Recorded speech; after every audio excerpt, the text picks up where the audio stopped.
Join us for an inspiring conversation with Tim Eggebraaten. He's the author of Find Your Beat, as he shares his remarkable journey and offers practical wisdom on finding beauty amidst chaos, cultivating realistic optimism, and transforming your life's soundtrack. Don't go away, we'll be right back with a Writer's Corner live show. Imagine a world where the lines of reality blur with the fantastical. Embark on journeys from humble beginnings to the pinnacles of literary greatness. On the Writer's Corner, we delve into the lives of unique wordsmiths, known for their compelling storytelling. They are artisans who craft fantastical realms, etched in our memory long after the final page is turned. Every tale begins with a single word, a single idea. Authors create sensations that keep you on the edge of your seat. Witness how they transform setbacks into stepping stones. Use refusals to spark growth and turn rejections into catalysts for new inspiration. Witness the diversity in writing as it gives birth to a vast array of genres, from drama to mystery to children's stories, fantasy, and reality. Join us as we uncover sources of inspiration and the magic that defines the author's craft. Find out how authors breathe life into their characters and meticulously craft narratives and plots that captivate readers. Get a sneak peek into upcoming works, and join us as we celebrate literary greatness, only on the Writer's Corner. We don't just celebrate best-selling Amazon and New York Times authors, but also indie authors. Join us on the journey from the birth of a tale to the creation of a masterpiece, only on the Writer's Corner live show. Stay tuned. If you're just joining us, welcome back to the Writer's Corner live show. And if you're not following us on social media yet, make sure you do so you can get notified the next time we go live. If you haven't met me yet, hi, I'm Bridgetti Lim Banda from Cape Town in South Africa. And in today's show, we're going to be talking to Tim Eggebraaten. Our live stream is brought to you proudly by Creative Edge, StreamYard, and BeLive Media.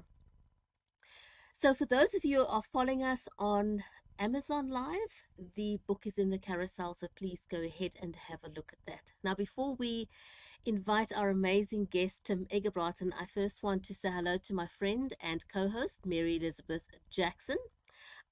Mary, if you haven't met her yet, is a very, very passionate author herself. She's a special needs advocate and disabilities advocate. She's committed to amplifying underrepresented voices. She's also a speaker, educator, ghostwriter, and songwriter.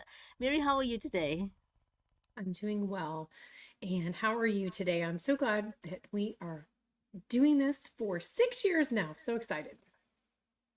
Absolutely. Oh my goodness. And I think you and I were talking earlier and saying that we haven't had a male author on the show for a while. I know. We're excited. We're very excited. We got to represent the guys too, don't we?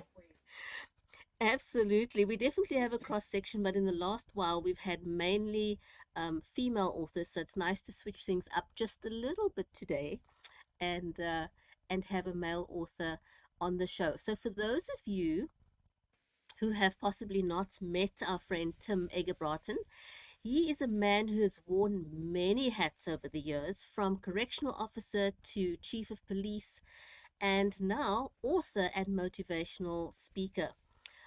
Tim's journey is a testament to his expertise in working in the beat, and his book, Find Your Beat, is a powerful guide to transforming your life's soundtrack. So get ready for an inspiring conversation that will leave you feeling uplifted and motivated, and find your very own rhythm. Stay tuned.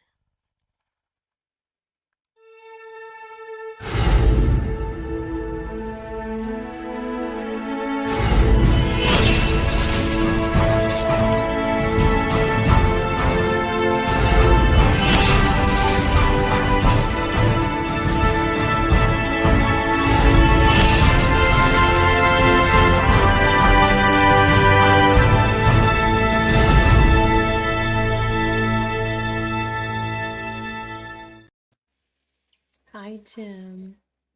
Hello, Tim, hello. welcome. Did you like that Oh my intro? gosh. That was a great intro. I loved it. Awesome. Well, I know you get asked this question a whole lot. And so, of course, we have to ask it, right, Bridgetti?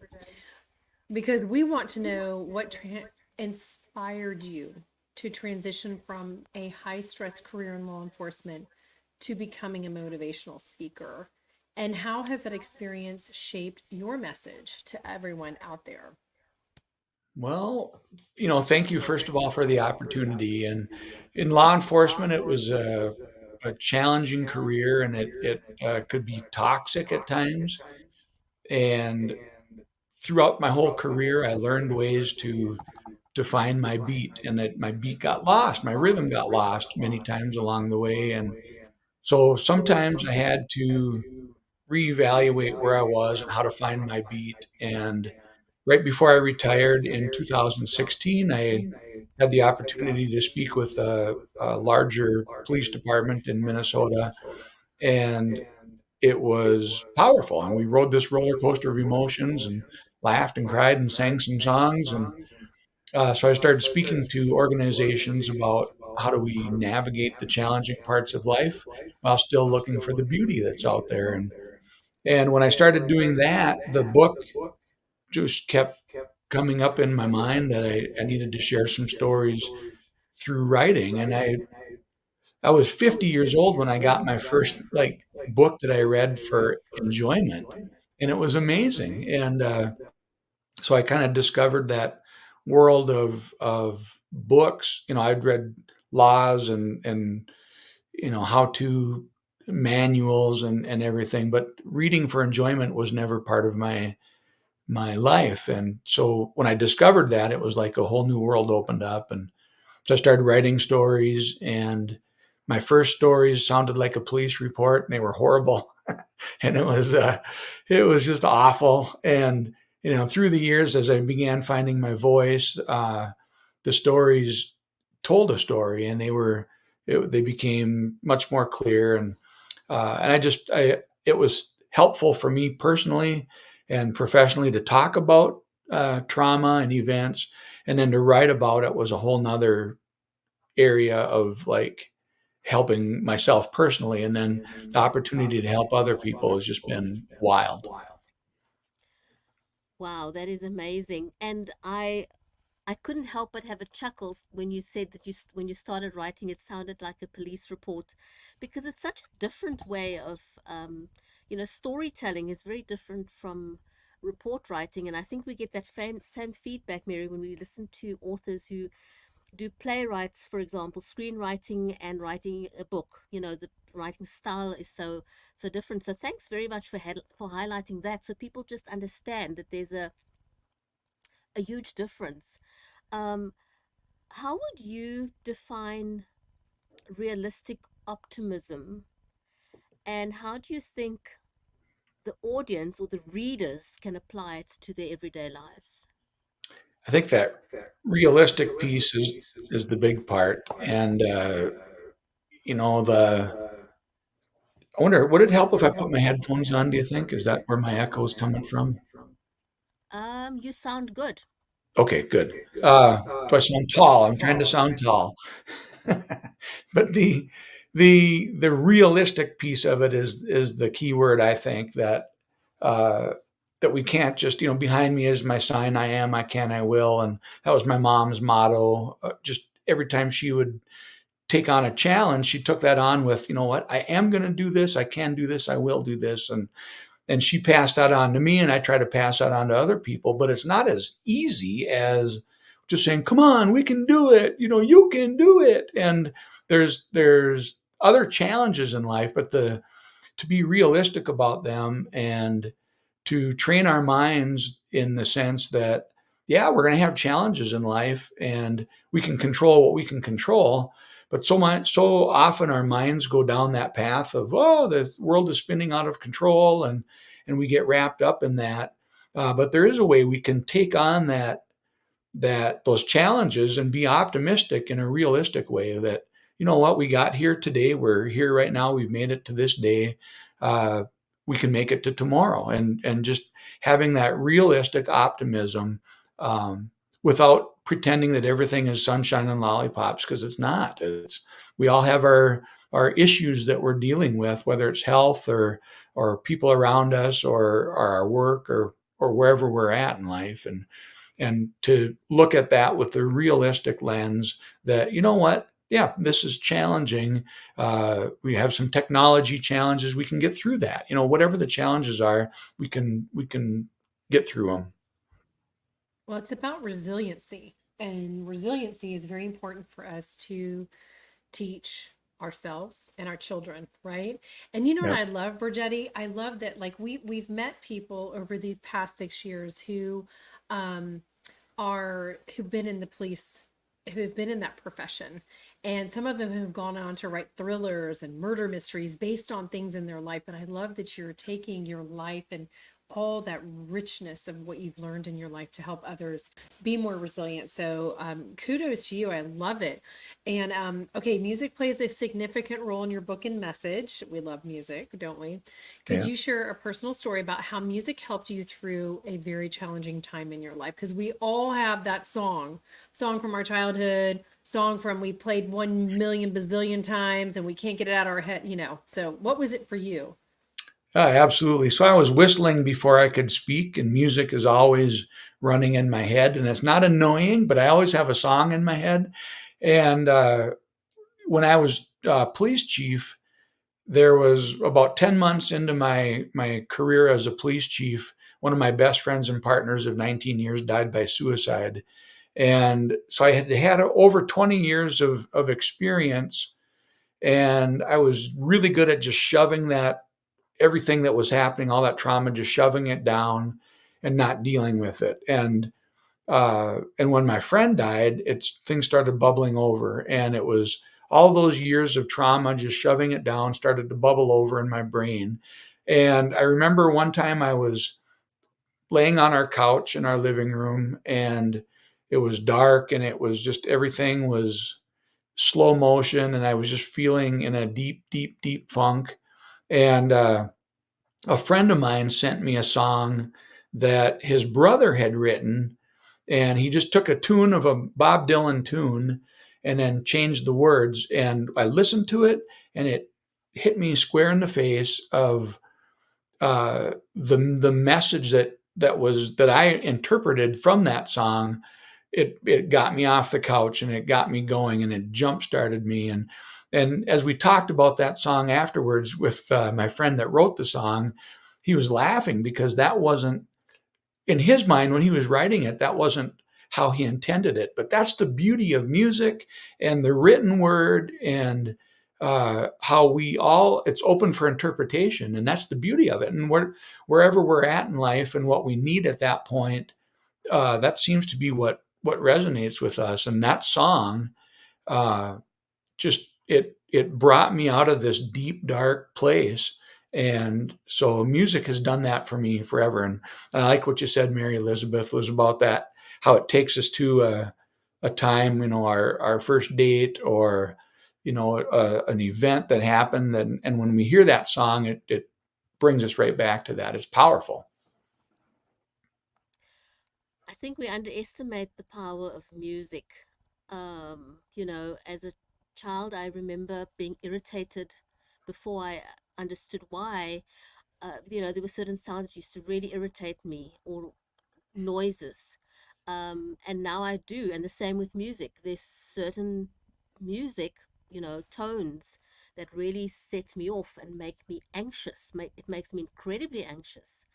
But there's other music that lifts me up. There's some music makes you sad. It's just, the nature of music. What advice would you give to someone that is struggling to find their beat or their purpose in life? I think the first thing is to slow down, and whether it's through mindfulness or meditation, those have worked really well for me. I discovered them late in life, but to kind of slow your thought process down a little bit and evaluate where you're at. And whether it's writing things down, journaling. I had underestimated the power of writing. And so when you journal, our brain it has to slow down enough so that we can get that pen out, and we can formulate our thoughts and get it onto paper. And when we do that, I think then that gives us an opportunity to breathe, and it gives us an opportunity to, take a good look at where we're at, what's within our control, what can we change, what are some of the things that we're worried about, that like the weather. Well, we can't control that. So maybe, when we're writing about that and evaluating it, maybe not worry so much about that piece of it, or our job, or, then when we slow things down and when we can focus on the events in our lives that we can control, that helps us get that control back. And then I think then we can develop a plan from there to go forward, whether it's seeking professional help, depending on where we're at, or maybe just confiding in a friend, or finding a tactic that works for us. And because all of the tactics they're out there. There's techniques that we can apply to our lives to help us find our beat, find that rhythm. And they're all simple, but they're not easy. And they're simple in concept, but they're challenging to apply and to stick with it, and to get into a habit of, whether it's meditating or journaling every day, or writing a gratitude list, or something. Those are so simple in the concept ways, but it's, for whatever reason, our habits, we can kind of put those off to the side. But when we do practice them, and go out for a walk on a beautiful day, and moving, and all those things can help us get us back on track again. Oh, absolutely, 100%. And I want to ask you this. We have other questions for you, but what I want to ask first before the question is, you've mentioned about writing, and we do like to ask our authors techniques that they use. Because you wrote reports forever, your writing process, is it hand and then computer, or have you switched over? What works best for you? I started out with a list of stories, like 100 stories that I wanted to develop. And because I had no idea about the process of writing or any of it, it was all brand new to me 7 years ago. And that's when I started writing. And so I just went from my list, and I found, for me, I have a decent home office here. It's quiet. But when I would go to like our public library systems, that's where I found my zen. And I would get into Mhm. like a study room. I'd shut the door, and I could get more done in 2 hours at a library in that setting, quiet, and than I could do in 2 days here in my home office. And Oh. so that really helped. And then once I started finding like why I wanted to write a book, 4 years ago, our first grandson was born, and his mom and dad read to him like 10, 15 books a day. And he loves books. And so that was part of my why. It's like, oh, well, I want my grandson, when he's 13 years old, to read about grandpa and read about what made grandpa tick. And so once that like clicked into place, then the process seemed to really steamroll along, with that I had my why in place, and I had my how, and I had my list of stories that I wanted to go through. Then I worked with a writing coach to help me. He asked me a year and a half ago, he said, what does your table of contents look like? And I said, my what? And I had no clue, that I needed a table of contents. I'm like, I Yeah. barely have my stories. And so I sent him all my stories that I thought were in the order that the book would be in the order. And he said he got it, and it was like a ball of yarn. And he threw that ball of yarn out the window and held on to an end of it, and it rolled down the street, and he pulled it back, and he worked his magic, and he took a piece of the story here and moved it over here, and he was moving them all around. And, and then it was scary. And I was one of those people that I would be the first one through the door on a situation, bad situation, dangerous, guns out, and that didn't scare me one bit. But when my writing coach sent me my first 3 chapters in, as he had adjusted them, it sat in my mailbox, my inbox, for 4 days. I was scared to death. I'd Mm. already paid the guy, and I said, you know what? I wanted to just say, let's just scrap the idea. This is dumb. But that imposter syndrome like swept over me. And my wife was like, what's wrong? And I said, I don't know. I mean, this has scared the love out of me. And it, because it was a personal journey. And I was like, exposing things, mistakes that I'd made along the way and in life. And that's what was really hitting people now that the book is out, and I'm getting messages literally from around the world, and people that have read the book and that have said, thank you, I needed that. And because, for a long time I was like, well, who am I? Who am I to write a book? And but it's, who am I not to write a book? And the book is within all of us, and to be able to put something into writing, and when I'm on stage and delivering a keynote presentation, to have that opportunity to share something that might resonate with somebody, then make a difference. It's like, what else is there? I'm all in. And so it's been a wonderful, beautiful, scary process. I love that. And you know what? That you talked about something, because this is our next question for you. And thank you for sharing all of that with us, because you're going to encourage somebody out there who's watching. And an unforgettable moment for you. Now you've got a bazillion, but for during your time in law enforcement that taught you a valuable lesson about human connection. So can you share just briefly with us that? Yeah. I met a young man when he was 12 years old, and I met him because he was urinating on my police car.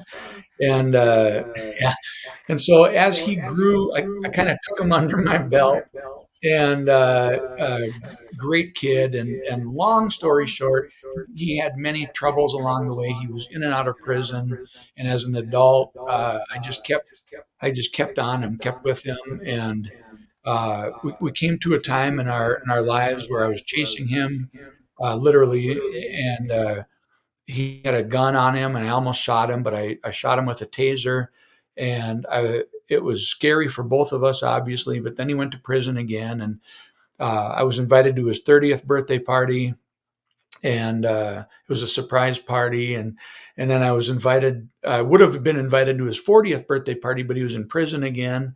And so he's out now, and I love the guy. We've stayed in contact for all these years, and he is rocking and rolling right now and just out there crushing it. And so the moment where I almost had to shoot him was scary. And, when we met afterwards, he said, Tim, I wasn't trying to hurt you. I'm like, how do I know that?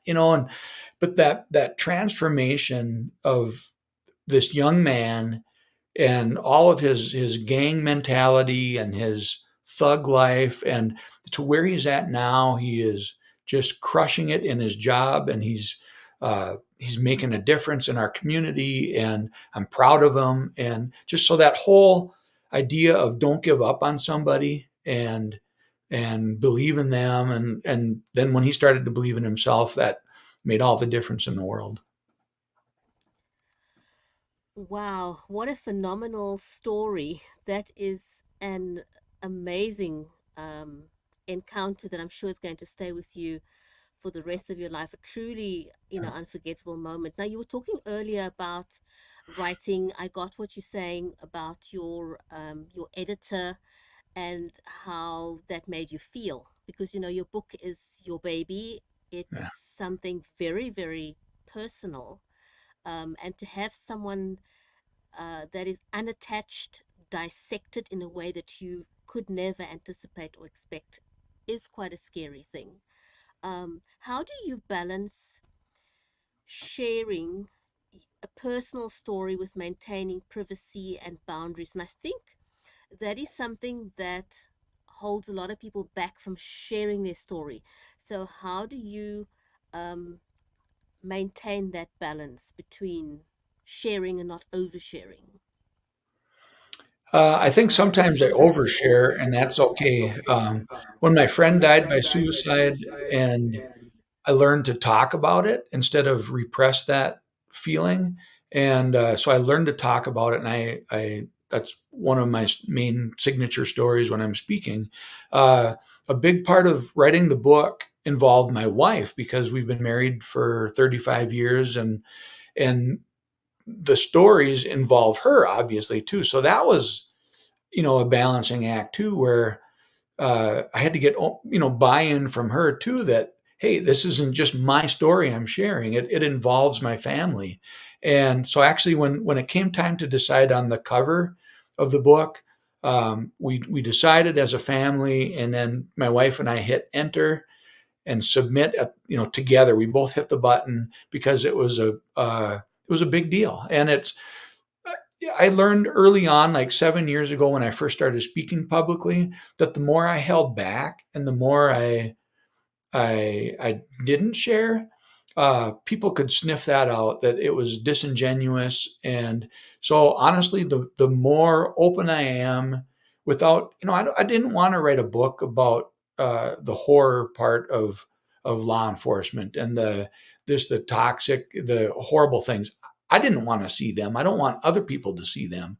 And but talking about uh, wellness and mental health and suicide in a way that is building people up, and it's less about the act of suicide and it's more about how do we as a team stick together. We're not designed to do this gig of life by ourselves. We're designed to do it in community. And this author community that I'm discovering is so. I thought it was going to be more competitive, and it's so collaborative, and where it's overwhelming. And I worked with a couple of writing coaches, but uh, when I found my coach that I worked with, there was a chemistry there. The other ones were great, but there just wasn't a chemistry. And so when you find that, and when he understood where I was coming from and that I wanted to be open and vulnerable, he helped me along with all of that. And it was a magical process. That's amazing. That's awesome. And it's very, very important to get that synergy between you because you are, like Bridgetti said earlier, you're bearing your soul, you're bearing you, and it's scary, it really is. We're almost out of time and we We have to have actually you are back out of we on. actually are out Oh, of we are. time. Okay. All Yeah. right. Tim, do I you have know. your book there? Could you show the cover? Do I you would have it love with to. you? Just to happen to Amazing. have it right here. Love it. Tell us a little bit about the design of that cover before we wrap up. Yeah. So my publisher came up with like 7 different designs. We talked a lot about what my purpose was in writing the book, and this one resonated with my family and myself, and to me, and then that's everybody's going to interpret it differently, but we're all walking a path. Sometimes that path is rocky, and we get off path, uh, and it's there's a silhouette of a person. We don't know if they're what they're walking to or from. And the tree represents wisdom to me, that hopefully we're walking toward a place of wisdom. But my oldest sister, her youngest son died by suicide last August, and she's convinced that this is her son. And that's the beauty and the power of putting out something like this, that my sister can find like comfort believing that this is her son in that cover. And uh so this part of it was all brand new too. And so when you find somebody and you ask questions and you work with somebody that you can trust, the process is beautiful and the result is amazing. And it's a short book. It's only 132 pages, so people are reading it in like an hour and a half, and it'd still take me a week to read it. But there's not very many pictures for me, but it's amazing, and just the power. And so for you two in this author community, that people that are watching this, thank you for what you're doing and sharing your story, whether it's fiction or nonfiction or however you're doing it, you're making a difference. And it's just a wonderful, beautiful community. Mm. Thank you, Tim, so much. My gosh, it's just been such a joy to meet you. Oh, Absolutely. likewise. Tim, thank you so much. I would dearly love to have you back on the show because I don't think we even scratched the surface with this interview. So Yeah. please, can we, get you back on the schedule? I really think that you've got a lot to share with the audience. Thank you for sharing your story so candidly, and your story with the world. Thank you for being so candid about it. And as you say, we never know who we're going to impact. To our audience, thank you so much for joining us today. Mary and I will be back next week with another episode of the Writers' Corner live show. Take care, everyone. We'll see you next week. Thank you. Thank you for joining us on the Writers' Corner live show. 30 minutes of insightful author conversations with some of the biggest names in the industry, including award-winning authors and international indie sensations. Join us on the next episode of the Writers' Corner live show.